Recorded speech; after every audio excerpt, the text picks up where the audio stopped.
Weeks after Mark Carney scrapped the federal consumer carbon levy, more than half of Quebecers want their province to follow suit. The Leger survey also found a majority support building a pipeline across Quebec to transport oil or gas to international markets. Nicholas Gagnon from the Canadian Taxpayers Federation joined us for his reaction to the new poll numbers. I have to say that it's not exactly surprising. As we say in French, there is this expression, the to reality can be sometimes very brutal. And that return to reality started on April 1st when every Quebecers realized that not only we were the only one to be stuck with a carbon tax throughout the entire country, but also that indeed we do pay a carbon tax. The politicians in Quebec have been playing with words for many years, for almost 12 years, ever since the cap and trade was put into place. But they never acknowledged that we were indeed paying a tax.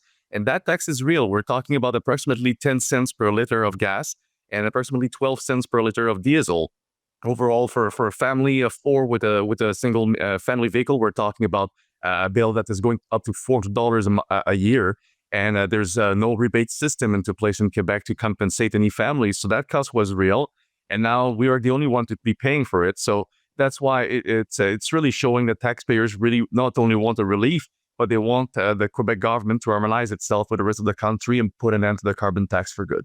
Nicholas also outlined the growing gap between political parties in the province and what Quebecers think.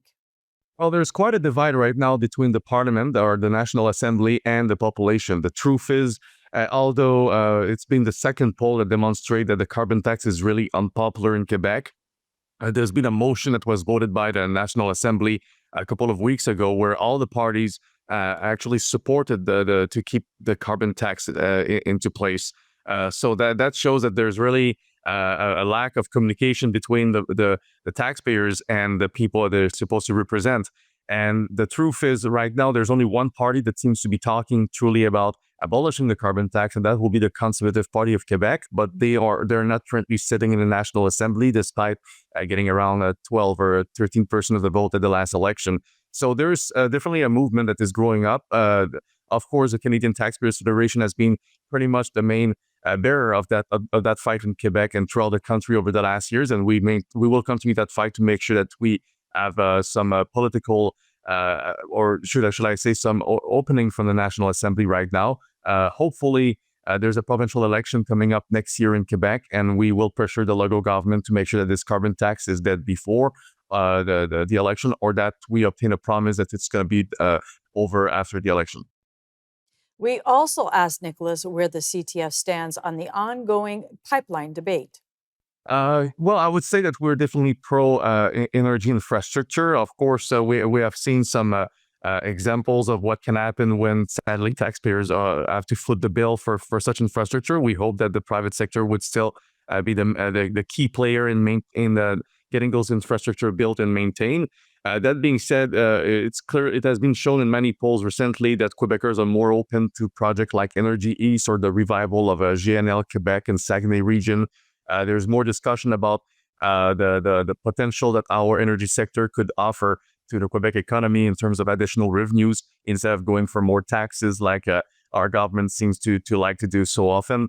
The truth is, right now, many of those projects are not really on the table, but there's definitely some appetite from the Quebec population. And that shows that there's a big shift.